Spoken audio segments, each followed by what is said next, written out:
মানুষের জয়, মেদিনীপুরে আপামর মানুষ, আপামর জনগণের জয়। সমস্ত কার্যকর্তা বুস্তরের তাদের যে অদম্য লড়াই, এই লড়াইয়ের ফসল হচ্ছে আজকে 38,747 ভোটে জয়লাভ।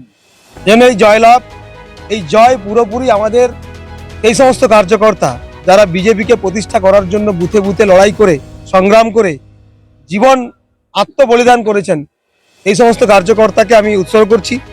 এবং 300-রও বেশি কার্যকর্তা বিজেপি করতে এসে খুন হয়েছেন এই পশ্চিমবঙ্গে। অনেকের মায়ের কোল শূন্য হয়েছে, শাখা সিঁদুর মুছে গেছে, তাদেরকে উৎসর্গ করছে এই জয়। মেদিনীপুরে আপামর জনগণ আমাদের সঙ্গে আছেন, তারা আশীর্বাদ দিয়েছেন, ভালোবাসা দিয়েছেন। তাই সার্বিকভাবে আমরা অত্যন্ত খুশি। এবং মেদিনীপুরের 2,60,000 মানুষ, তার মধ্যে তৃণমূলও আছে, সিপিএমও আছে, কংগ্রেসও আছে, বিজেপিও আছে, সবার দাস হিসাবে সবার সঙ্গে থেকে আমরা কাজ করব। এখানে কোনো রকম ভেদাভেদ, কোনো বিদ্বেষ, কোনো হিংসা, কোনো কিছু থাকবে না।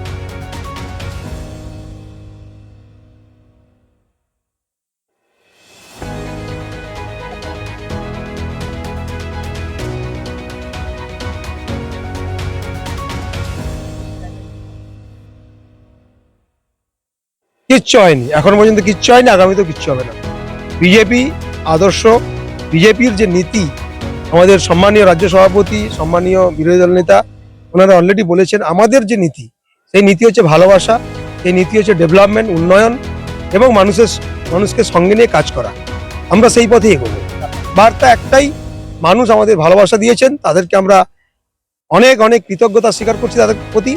এবং আমরা তাদের সঙ্গে নিয়ে আমরা যে সমস্ত কাজগুলো বাংলায় হয়নি, কেউ ঘর পায়নি, কেউ শৌচালয় পায়নি, রাস্তা হয়নি, চাকরি হয়নি, শিল্প হয়নি, স্বাস্থ্য হয়নি, কর্মসংস্থান নেই, সেগুলো বিজেপি পুরোপুরি যা যা বলেছে অক্ষরে অক্ষরে পালন করবে।